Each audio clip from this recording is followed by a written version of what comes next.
샬롬 샬롬 샬롬 샬롬. 하나님 사랑합니다. 여러분 주 안에서 사랑합니다. 아까 이거 꺼놓은 거 맞는데 안 꺼졌나? 네, 이사야 47장 말씀이죠. 1절부터 15절까지 우리 함께 교독했습니다. 나라라는 것은 아무것도 아닌 것 같으면서 힘을 가지고 있어서 그 사람들을 속박하기도 합니다. 국민들을. 예, 자국의 이익만을 추구하고 이웃에 대해서 양성적이며 또는 음성적으로 적대적이기도 하죠. 그것이 하나님을 경외하지 않고 힘과 재물만을 추구할 때는 더욱 그렇습니다. 하나님은 그러나 그런 나라들을 치게 하시죠. 그리고 참되고 의미 있는 나라를 세워주십니다. 47장에 보니 1절에서 바벨론이요 하죠. 처녀딸 바벨론이요 이렇게 나옵니다. 바벨론은 제국의 수도죠. 성경에서 니무롯에 의해 건설된 것으로 알려져 있는 도시이기도 합니다. 바벨론 제국은 남유다 왕 여호야김 때 예루살렘 일자를 침입하여 다니엘을 비롯한 유다 왕족 및 귀족들을 포로로 잡아갔죠. 이후 느부갓네살이 2차로 침입하여 시드기야를 왕으로 임명합니다. 그러나 시드기야가 바벨론을 배반하였고 이에 느부갓네살은 3차로 침입하여 유다를 완전히 멸망을 시켜버립니다. 구약에서 바벨론은 범죄한 유다를 징계하기 위한 하나님의 도구였죠. 그리고 바벨론은 환락가였고 윤리적 종교적으로 타락이 극심한 곳이어서 신약에서는 그리스도와 성도를 대적하는 대적자나 악한 세력의 본거지로 묘사되기도 합니다. 내가 내 백성에게 내 손으로 넘겨주었거늘 6절에 보면은 그렇게 말씀하죠. 예, 전에 내가 내 백성에게 도하여 내 기업을 욕되가여 그들을 내 손에 넘겨주었거늘 내가 그들을 긍휼히 여기지 아니하고 늙은이에게 내 멍에를 심히 무겁게 메었다만 그리고 내가 영영이 여주인이 되리라 하고 이 일을 내 마음에 두지도 아니하며 그들의 종말도 생각하지 아니하였다 이렇게 얘기하죠. 이스라엘 백성이 멸망하여서 바벨론의 포로가 된 것은 하나님이 하신 일이죠. 즉 하나님이 바벨론을 사용하여 죄악된 이스라엘을 심판하셨다라는 겁니다. 이사야 42장 24절에 야곱이 탈취를 당하게 하신 자가 누구냐? 이스라엘을 약탈자들에게 넘기신 자가 누구냐? 야훼가 아니냐? 우리가 그에게 범죄하였도다. 예, 에레미야 애가 2장 2절에도 주께서 야곱의 모든 거처들을 삼키시고 긍휼히 여기지 아니하셨으며 노아사 딸 유다의 견고한 성체들을 허물어 땅에 엎으시고 나라와 그 지도자들을 욕되게 하셨도다 이렇게 얘기합니다. 나 외에 다른 신이 없다. 8절에 보면 이렇게 말하죠. 그러므로 사치하고 평안히 지내며 마음의 일기를 나쁘니라. 나 외에 다른 신이 없도다. 나는 과부로 지내지도 아니하며 처녀를 잃어버리는 일도 모르리라 하는 자여 너는 이제 들을지어다. 이렇게 8절에서 말씀합니다. 네, 한날에 갑자기 자녀를 잃고 과부가 되는 두 가지 일이 내게 임할 것이라. 내가 무수한 주소가 많은 주문을 빌릴지라도 이 일이 온전히 임할 것이다 라고 말씀합니다. 네, 하나님이 사용하시는 유폐변입니다. 그러나 이를 바벨론이 사용한 것은 아니고 동동하게 되려는 교만이고 바벨론이 패망하게 될 것이다 라는 이야기죠. 이사야 44장 6절에 이스라엘의 왕인 야훼 이스라엘의 구원자인 만군의 야훼가 이같이 말하노라. 나는 처음이요 나는 마지막이라. 나 외에 다른 신이 없느니라. 이사야 45장 5절에도 나는 야훼라. 나 외에 다른 신이 없나니 나밖에 신이 없다. 이외에도 이사야 45장 18절에도 같은 말씀으로 반복합니다. 불의한 나라에 대해서 말씀하시죠. 예, 야훼가 멸시하십니다. 보면 이제부터 보면 예, 이렇게 말씀하죠. 예, 땅에 앉으라. 내가 다시는 곱고 아름답다. 일컬음을 받지 못할 것이라. 맷돌을 가지고 가로를 갈고 너울을 벗으며 치마를 걷어 다리를 드러내고 강을 건너라. 내 속살이 드러나고 부끄러운 곳이 보일 것이라. 내가 보고 받아 사람을 아끼지 아니하리라. 이렇게 말씀합니다. 야훼께서 멸시하시죠. 바벨론은 오늘날의 페르시아만 북서쪽에 위치하고 있었어요. 그 나라는 다른 어떤 제국보다 아주 신사적이었습니다. 그래서 하나님은 그 나라가 주변의 여러 나라들을 정복하여 크고 강한 부유한 나라가 되도록 허락하여 주셨어요. 그런데 그 나라도 다른 나라보다 조금 나아졌을 뿐 하나님을 믿지 않습니다. 나라를 세운 왕의 후손들은 점점 악해져서 야훼를 고의적으로 멸시하죠. 멸시자가 멸망하는 모습입니다. 민수기 14장 23절에 내가 그들의 조상들에게 맹세한 땅을 결단코 보지 못할 것이요 또 나를 멸시하는 사람은 한 사람도 그것을 보지 못하리라.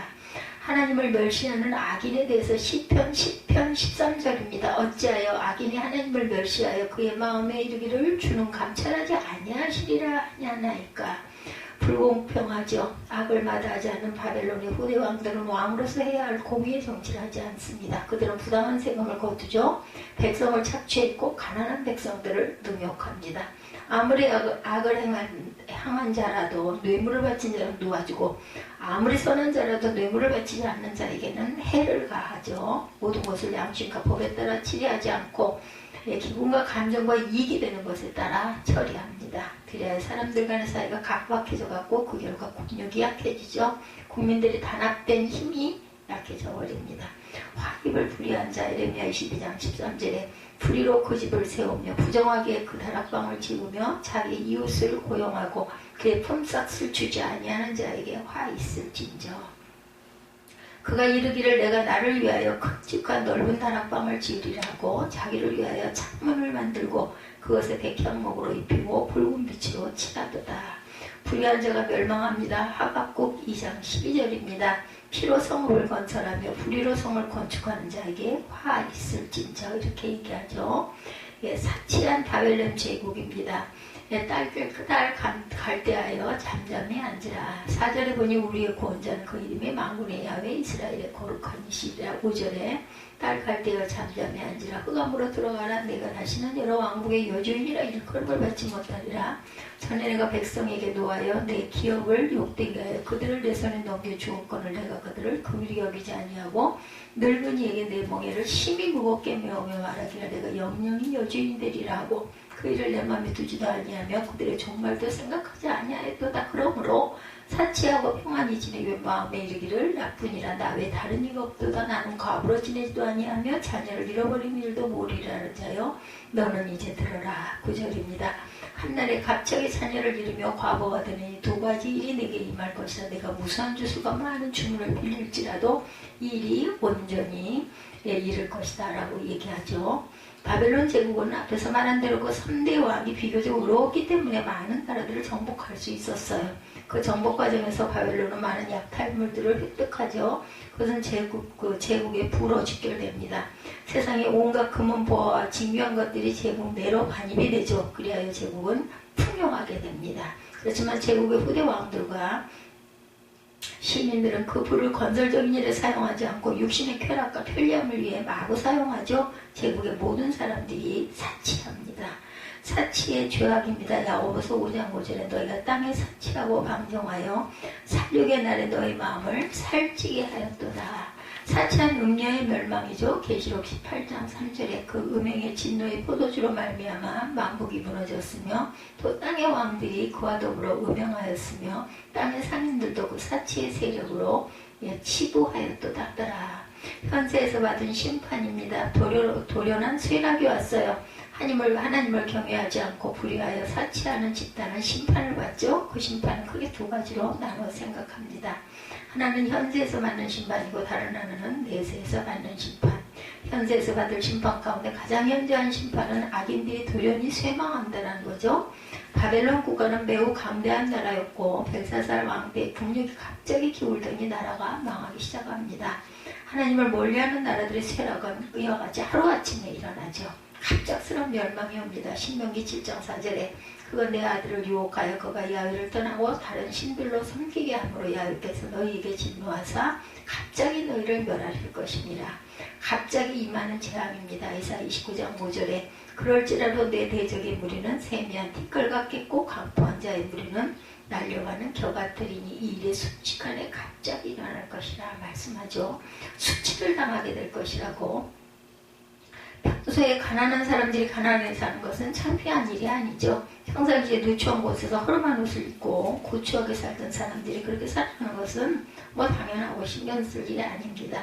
명예와 전통이 없던 사람들이 명예 없이 사는 대로 사는 것은 이상한 일이 아니죠. 이름 없던 자가 이름 없이 사는 것도 욕된 일이 아닙니다.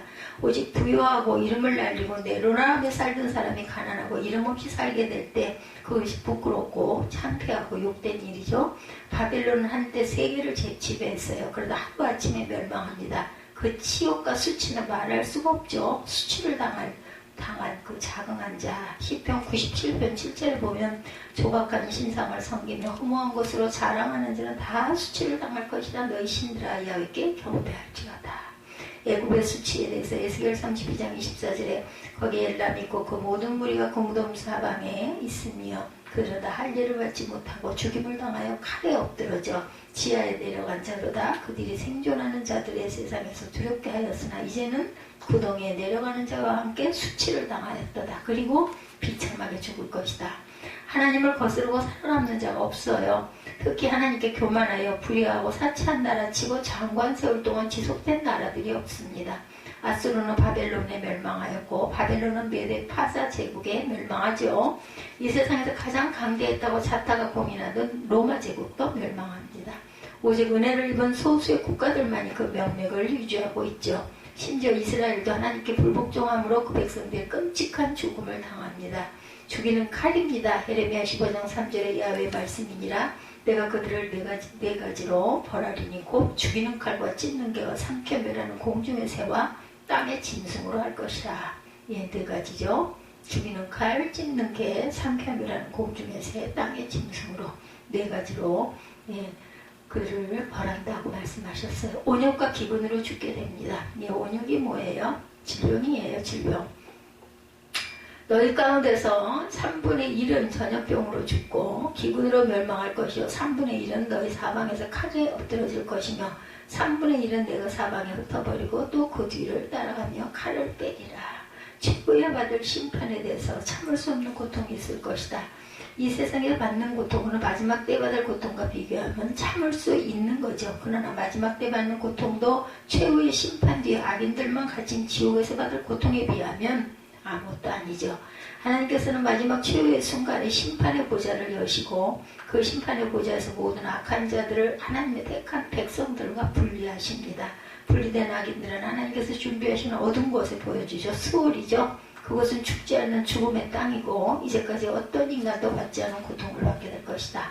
악인의 소득은 고통입니다. 의인의 집에는 많은 보물이 있어도 악인의 소득은 고통이 되느니라. 피곤해집니다. 에스겔 7장 17절에 모든 손은 피곤하고 모든 무릎은 물과 같이 악할 것이라. 제가 9절까지 읽었죠.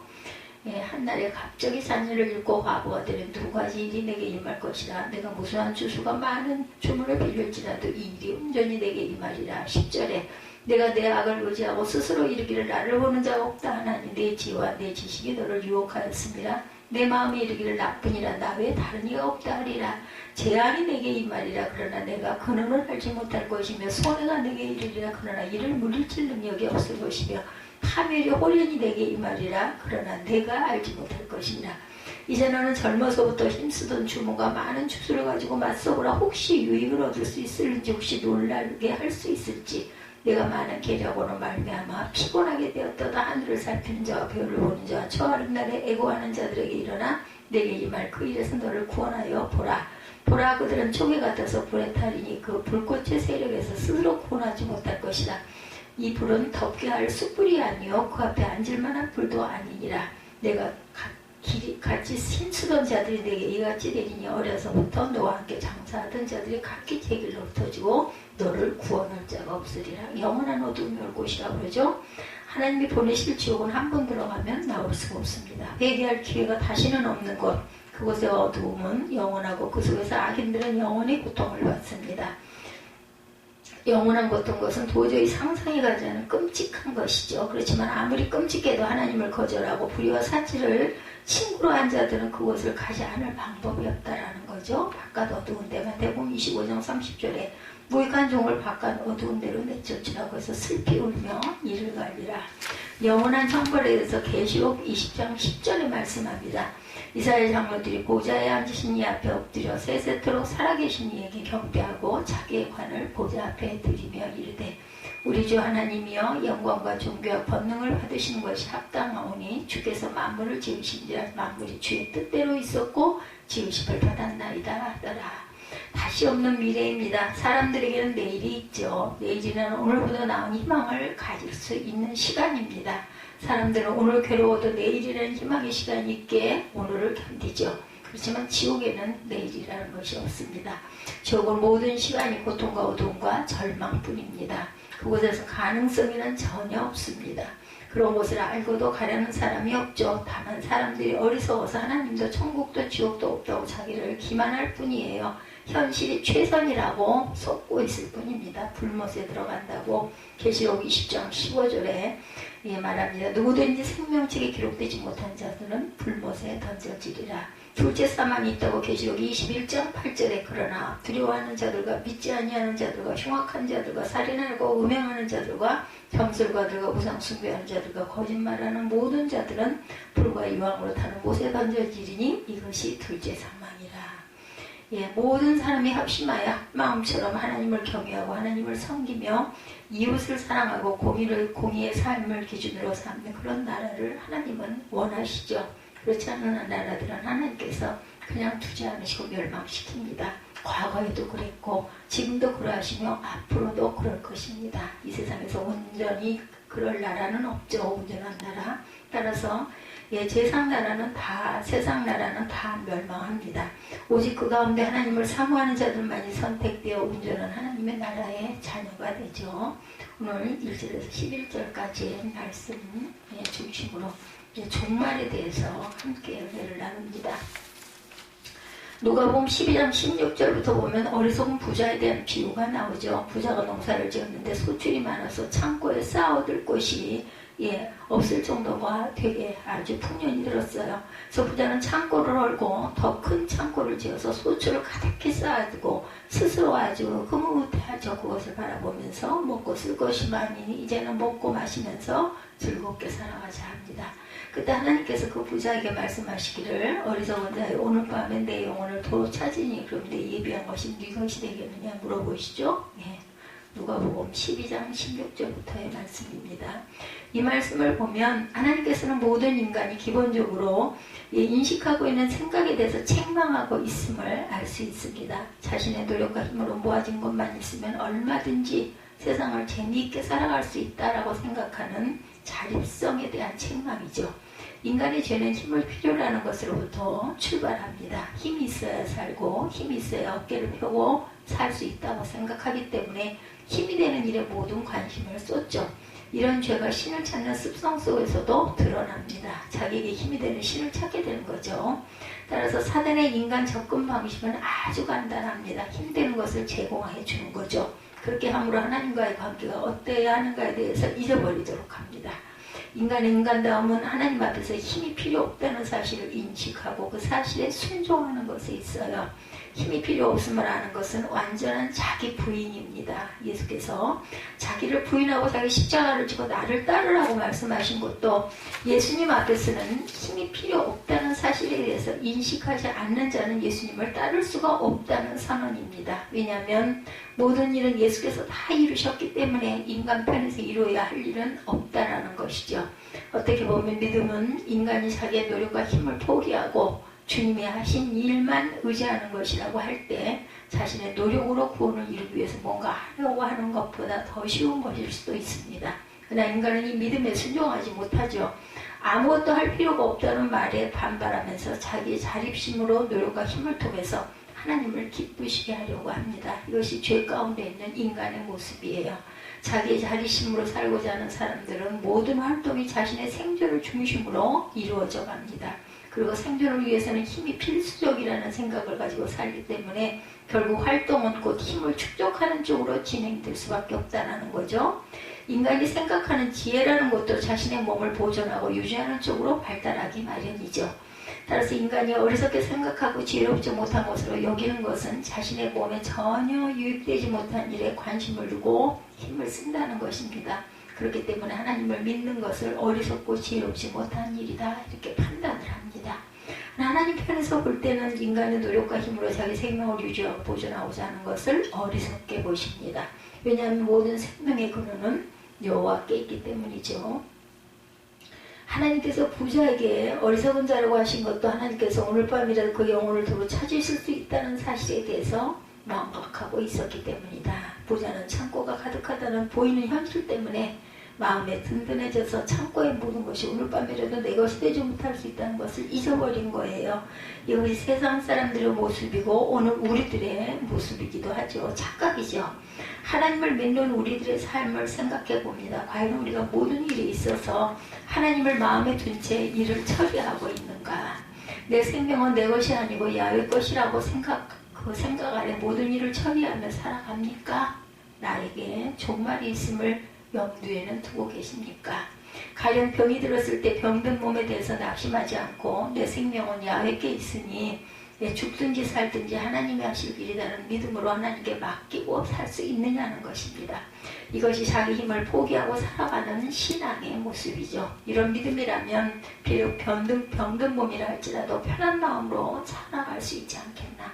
오히려 그렇게 평안한 마음으로 살아갈 때 온유한 자가 땅을 차지하리라는 주님의 대명령이 그대로 이루어질 줄로 믿습니다. 자기 힘을 포기하고 살아가는 신앙의 모습, 이런 믿음이라면 병든 몸이라 할지라도 편안하게 평안하게 인생을 마칠 수 있겠죠. 지금 건강하다고 해서 죽음이 없는 것도 아니고 종말을 피할 수 있는 것도 아닙니다. 아무리 건강한 사람도 불의의 재난이 일어난다, 교통사고가 일어난다, 그럴 때는 그냥 죽을 수밖에 없어요. 아무리 건강해도. 이것을 생각한다면 질병으로 인해서 고생한다고 해서 낙심하고 절망할 필요가 없다는 거죠. 믿음은 한쪽에 대해서 포기할 것을 요구합니다. 즉 하나님이 요구하시는 믿음은 돈을 믿지 않겠습니다. 힘을 믿지 않겠습니다. 고백이 포함되어 있는 것입니다. 자기를 믿지 않는 것, 이것이 진실된 믿음이죠. 근데 우리는 믿음을 말하면서 자기라는 한계성을 벗어나지 못한 채 현실 속에서 헤매는 경우가 너무나 많습니다. 6절에서 8절을 봅니다. 전에 내가 내 백성을 노함으로 내 기업을 욕되하여 그들을 내 손에 넘겨주었거나 내가 그들을 긍휼히 여기지 아니하고 늙은이에게 너 멍에를 심히 무겁게 메우며 말하죠. 말하기를 내가 영영이 여주인이 되리라고 이를 내 마음에 두지도 아니하며 그들의 종말도 생각까지 아니하였도다. 그러므로 사치하고 평안히 지내며 마음에 이르기를 나쁘니라. 나 외에 다른 이가 없도다. 나는 과부로 지내지도 아니하며 자녀를 잃어버리는 일도 모르리라 하는 자여, 너는 이제 들을지어다. 너는 죽을 것이라고 그 뒤에 말씀하시죠. 이 말의 뜻은 이스라엘이 범죄하자 하나님은 그들을 징계하셔서 바벨론의 포로가 되게 하실 것이라는 예언을 하고 계신 거예요. 근데 이스라엘이 멸망하고 바벨론의 포로가 되자 바벨론은 그 일의 배후에 하나님이 계시다는 것을 잊어버린 채 이스라엘을 핍박하고 하나님을 무시하죠. 야훼를 신으로 섬기는 민족으로 점령하고 그들을 종으로 부리고 있는 만큼 야훼란 신도 자신들의 힘에는 별 수 없다 이렇게 생각을 하는 거죠. 바벨론은 자기 힘에 도취한 채 살아갑니다. 강한 힘과 평안 속에 종된 자들을 긍휼히 여기지 못하고 오히려 늙은이에게조차 심한 멍에를 메우고 자기들의 힘을 과시하죠. 그리고 자신들의 평안이 자기 힘으로 이루어진 것으로 착각한 채 살아간다. 지금 과부가 안 되고 자식을 잃어버리자는 것이 하나님이 일하고 계신 결과임을 잊어버린 채 자기 과시로 나아간다는 겁니다. 그러나 이것은 이방인들의 모습으로 그친 것이 아니라 오늘 성도들이라고 하는 사람들 속에도 계속 이어져 가고 있다. 혹시 내 안에는 이런 게 없을까? 마귀의 유혹은 배후에서 일하시는 하나님을 잊어버리도록 합니다. 마귀가 그렇게 하죠. 사단이 그렇게 합니다. 내 마음에 들어와서 성도가 구원받은 자로 살아가지 못하도록 모든 힘을 다해서 유혹합니다. 편하지 않아? 좋지 않아? 교회 왜 가? 가서 앉아있어 봐야 뭐해? 그죠? 따분하게 맨날 똑같은 얘기. 찬양 그걸 뭘 듣고 앉았어. 이런 마음의 갈등들이 바로 사단이죠. 근데 지금의 성도들은 그런 마귀의 유혹에 대해서 대수롭지 않게 생각한다. 여러분 같으면 자신의 소유를 누가 뺏어갈 때 두 눈 뜨고 그냥 바라만 보고 있겠느냐는 거죠. 아마 자기 것을 뺏지 않기 위해서 힘으로 대항할 것입니다. 마찬가지로 인간은 날 때부터 마귀의 종이에요. 그런 우리가 그리스도의 피로 하나님의 자녀가 되었습니다. 그런 우리를 마귀가 순순히 포기할 것이라고 생각해서는 안 되죠. 모든 유혹으로 다시금 자기에게로 시선을 돌리도록 해야 할 것입니다. 인간의 죄는 교회 안 나가고 기도를 안 하고 성경을 안 보는 것이 아니고 말한 대로 하나님의 힘으로 살아가지 못하고 자신을 위해 힘쓰고 추구하는 것이라는 거죠. 따라서 마귀 역시 인간을 교회에 나가지 못하도록 방해하는 것이 목적이 아니고 십자가 앞에서 자신의 힘을 포기하는 인간이 되지 못하게 하는 것이라는 것. 그래서 힘되는 것을 제공하고 자기 노력과 열심과 땀이 개입된 것은 포기하지 않고 자기 힘으로 심도록 부추깁니다. 그러니까 내가 하는 거지. 내가 열심히 해야지. 그런 게 어딨어 이거죠. 마귀 이런 의도를 잘 아는 성도라면 과연 무엇에 관심을 두고 힘써야 되겠는가? 종교적 열심일까요? 자기 힘이 포기되어지는데 관심을 둬야 되겠죠. 자기 포기는 우리의 힘이 아니라 하나님을 아는 데 있다라는 것. 내 배후에는 하나님이 계시고 내 생명은 하나님께로 와서 하나님께로 돌아간다는 것을 아는 거죠. 그리스도의 피가 나의 생명을 보호하고 계시고 나를 생명으로 인도했음을 깨닫고 내가 하나님을 믿고 있다는 생각을 버리는 것이 우리 할 일이 되어야 한다는 거죠. 예. 에덴 동산에서 아담이 할 일이 무엇이었어요? 에덴 동산으로 계속 살기 위해서 해야 할 일이 무엇인가? 무엇에 있었어요? 아무것도 없었어요. 그냥 살아가면 되었습니다. 먹지 말라는 선악과만 안 먹으면 됐어요. 이것은 행동이 아니죠. 말씀 이래 살아가는 것, 말씀 아래 살아가는 것, 성도 역시 마찬가지입니다. 성도로서 뭔가 해야 할 행동이 있는 것이 아니라 말씀 아래 살아가면 됩니다. 말씀대로. 그리스도께서 십자가 이루신 일을 감사하면서 살아가면 그것이 성도의 할 일이고 하나님께 봉사하는 거죠. 그러나 우리 앞에는 자꾸 현실적인 문제들이 발생하죠. 그리고 배후에 계신 하나님이 아니라 자신을 바라보게 함으로 걱정과 근심 속에 살아가게 됩니다. 여기에서 우리 할 일은 마귀를 물리치기 위해서 기도해야 된다는 것, 말씀에 집중해야 된다는 것. 우리가 기도한다고 해서 물러갈 마귀가 아니죠. 우리가 할 일은 내 배후에서 내 생명을 주장하고 인생을 인도하고 계시는 하나님을 기억하는 것입니다. 그리고 하나님만 의지하는 것이 저와 여러분의 할 일이라는 것. 마귀는 지금도 성도를 유혹하기 위해서 일하죠. 그런데 성도들이 쉬고 있으면 안 되는 거죠. 그래서 쉬지 말고 기도해라 이렇게 말씀합니다. 날마다 하나님의 심판을 생각하며 교만하지 않도록 힘써야 하고, 그럴 때 교만하지 않기 위해서 기도하게 되고 하나님을 잊지 않기 위해서 말씀을 듣고 보게 됩니다. 자기 소유가 있고 자기 경험과 힘만 있으면 못할 것이 없다고 생각하는 사람들에게 자기 포기라는 것이 가능하겠는가예요. 내가 하려고 하지 말라는 거죠. 하지만 하나님을 안다고 하는 사람이라 할지라도 눈앞에 자기 소유와 지식과 경험을 앞세울 때는 그 역시 하나님을 믿지 않는 것이고 하나님을 모르는 무리들 속에 포함될 수밖에 없다. 이스라엘은 세상에서 다르게 살라고 뽑힌 자들입니다. 그들이 다르게 살아야 하는 것은 자기를 앞세우는 것이 아니라 하나님을 앞세우고 따라가야 되는 거죠. 그런데 이스라엘은 모든 것이 평안하고 잘 될 때 이제는 우리 힘으로 살 수 있다고 하면서 하나님께로부터 떨어져서 자립하려고 했다라는 거죠. 그래서 하나님은 이스라엘을 징계하십니다. 바벨론 역시 자기 힘과 지혜와 지식을 앞세우며 뭐라고 그랬어요? 나뿐이라. 8절과 10절에 보면 나 외에 다른 이가 없다 라고 하면서 교만한 모습을 드러냅니다. 이 모두는 인간의 근본이 무엇인가를 모르고 종말을 모르기 때문이다. 7절에 말하기를 내가 영영이 뭐라고 말해요? 내가 영영이 주모가 되리라 이렇게 얘기합니다. 내가 영영이 주모가 되리라. 주인이 되겠다라는 거죠. 네. 8절에 그러므로 사치하고 평안히 지내며 마음에 이르기를 나뿐이라 나 외에 다른 신이 없도다. 7절에 말하기를 내가 영영이 여주인이 되리라. 주모라고 표현하게 되는데 여주인이라고 풀어서 읽네요. 제 성경에는 이 일을 내 마음에 두지도 아니하며 그들의 종말도 생각하지 아니하였도다. 이 종말을 잊어버리고 살 때 자기 인생을 화려하게 장식해 줄 세상 것만 보일 것입니다. 여러분은 과연 무엇을 보고 살아가십니까?